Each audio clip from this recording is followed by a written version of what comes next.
Blankapelli, another footy story. So my early years, Australian rules football was my game, and I learned a lot from it. It taught me much. And one of the main things it taught me is to give back. So at one stage I'd done my knee in for a couple of years and wasn't able to play. I was in rehab pretty well, but I took up coaching and I went back to my junior football club, the Doubleview Junior Football Club, and I coached. Now, this particular little trophy is to Cap, under 11's coach. Thank you. Beautiful trophy to be able to receive. The Doubleview Junior Football Club taught me a lot. I was actually coaching the under 15s, I think, at this stage, and they were doing pretty well. We had a good team. They were doing, very well. But halfway through the season, the president of the footy club, Fred Dew, came to me and said, Cap, we've got a bit of a problem. I know you're really busy with your university studies. I know you've got your rehab with your knee, and I know you're coaching the 15s team, but the coach of the under 11s team has quit halfway through the season, and we really need a coach to help them because they're shattered. They've lost their confidence. And I don't know what it was within me, but from deep within somehow, before I could even really think, the gut took over and I said, yes, I'll do it. Now, maybe I should have thought about it because I then realised the under 11s hadn't won a game of footy in 2 seasons. They hadn't kicked a goal in the last 5 or 6 weeks. In fact, their highest score for the year had been 1 goal something or other. Now, in Australian rules footy, that's not good. So I went down, I coached, I blended them with training with the 15s. We did as much as we could to save some time, get some effort into them. And the opening game that I coached them, I told them, to ignite that fire, to get out there, to do everything, etc. And at half time, we still hadn't kicked a goal. But I saw signs. I saw out there really good kids playing good footy, but they just didn't seem to believe in themselves. They'd get in front of goal and then they'd just muck it up. So I just couldn't work it out. So at half time, I did the speech and I said, listen guys, I don't know what it is. When I look out there, I just see really good footballers. I see really good teamwork. I see really good players. And I don't know why it is we're not kicking goals. I don't know why it is you haven't kicked a goal in the last 5 weeks. Maybe it's just a mental thing. But I reckon we could get out there. And I reckon we could kick 5 goals. 5 goals by the end of this game. Not just 1 goal, but I reckon we could kick 5 goals by the end of this game. Now, yes, we won't win the game.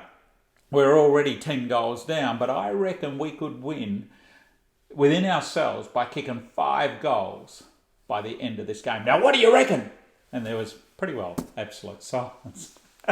They already looked at me and went, oh, Cap's an idiot. No, what's going on here? Except then, in the silence, one voice sounded and it said, yeah, Cap, I reckon we could do it. And I looked and I turned. And it wasn't the captain, it wasn't the vice captain, it was a kid named Corky. Now, Corky just loved footy. He knew everything about footy. He read every footy book. He knew every footy statistic. But Corky was pretty short and very wide. He loved footy. He ate footy. In fact, I think he ate everything. He was that kind of a kid. But he said, yeah, Cap, I reckon we could do it. I said, good on you, Corky. Fantastic, mate. 5 goals. 5 goals by the end of this game. We didn't kick 5 goals by the end of the game. We kicked 5 goals in the 3rd quarter. We kicked 5 goals in 1 quarter of footy after not kicking goals, after being 10 goals down, after not winning a game for 2 years. And at 3-quarter time, we had mums and dads run onto the field. 3-quarter time, the game's not even over. They're running onto the field with tears in their eyes. They're grabbing their boys and hugging them. There's all kinds of everything going on. It was just amazing. Now, the team we were playing against, they were confused. It's like, what the hell's going on here? We're still winning this game. They're going as if they've won a premiership. We didn't kick any more goals in the last quarter, but we kicked 5 goals in the 3rd quarter. And the last quarter was really tussle. They showed their mettle. Now, we lost the game. But 2 weeks later, we won our first game of footy in 2.5 years. Whoa, fantastic celebrations. And then we're heading to the last game of the season. Now, we've already won a couple more games, so we're still on the bottom. We're still on the bottom, and we will be on the bottom if we lose the last game. But if we win the last game, we're not going to be on the bottom. Because the other team that we can get higher than, they've got to bye. We've just got to win. As long as we win that last game, we will not be the last team in the league. First quarter, we're playing pretty well. Second quarter, we're playing pretty well, but we're down. We're playing Inaloo. Now, Inaloo are a big, fierce team, and they're a really good team, and it's a struggle. And we're going into the third quarter, and we're still down. And at 3/4 time, I get the guys in and I said, guys, you're playing fantastic footy. You're playing fantastic footy. This is a really good team that we're up against. They're probably going to be the premiership team this year, but we are playing really good football. Good on you, fantastic. And what we're going to do is we're going to win this game. But more than this, in this game of footy, we're going to have Corky kick a goal. And everyone looked stunned. Most stunned was Corky. See, Corky played in the back pocket, which was the furthest way away from kicking a goal. Played in the back pocket because he was small, because he was wide. He could sort of stand there and block the ball. But I said, Corky, we're going to move you up to the forward flank, mate. We're going to move you up to the forward flank where you can use your speed. Corky, hey, right, good, fantastic, huh? Moved up to the half forward flank. Now, I didn't know whether Corky could kick a goal, but Corky was the kid who believed. Corky was the kid who said yes when no one else was saying yes. He said, yes, Cap, we can do it. Corky's the one who backed me, so I was going to back him in. And yes, we moved him to the half-forward flank. Shane Pappas, our ruckman, tapped the ball down about halfway through that last quarter. And he tapped the ball down to Stephen Dixon, and Dicko did one of these things here. Fancy step and beautiful blind turn and kicked the ball high up to the half-forward flank. Corky is heading towards the ball. Somehow the ball bounces in such a way that Corky's able to get... Now, he's a long way out of goal, and we're still 3 points down, 4 points down. But if he kicks a goal, we'll actually be in front. 6 points for a goal in Australian rules footy, of course.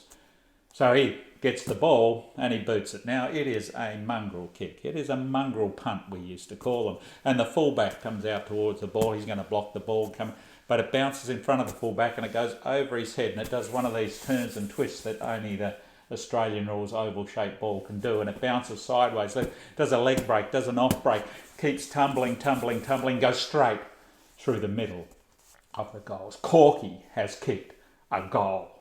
Ha! They erupt, they go berserk. And that goal was enough to keep us in front for the rest of the game, and we won the game because of Corky's goal. At the end of the game, everybody charged out on the field, ran up to Corky, picked him up, which was no mean feat, carried him off that crowd, ducked him down, and we went, Corky, Corky, Corky, Corky, Corky. Fantastic. Years later, I teach, I go travelling, I'm on the road for many years. I get back to Perth in Western Australia, where I was returning to live. And I'm down at the Claremont golf course, just mucking around, having a few hits to myself. And as I'm leaving the Claremont golf course, there's a young man. He says to me, Cap. And I look and I turn, and there's this tall, stunning-looking, healthy young bloke calling me Cap. And I said, G'day. He said, Cap. It's me, Corky. Now, I don't know what it was, but Corky went from being this and this to being this and this. And maybe somewhere along the way, part of that evolution, part of that growth, part of that magnificence was the fact that he kicked that goal. But more so, perhaps it was the fact that he said yes when nobody else was saying yes. That he was going to run with it and go with it. Now, Corky, I chatted with him, I talked with him, and Jeff Cawthorne, Corky, he'd become a business person. He was winning in every field in life.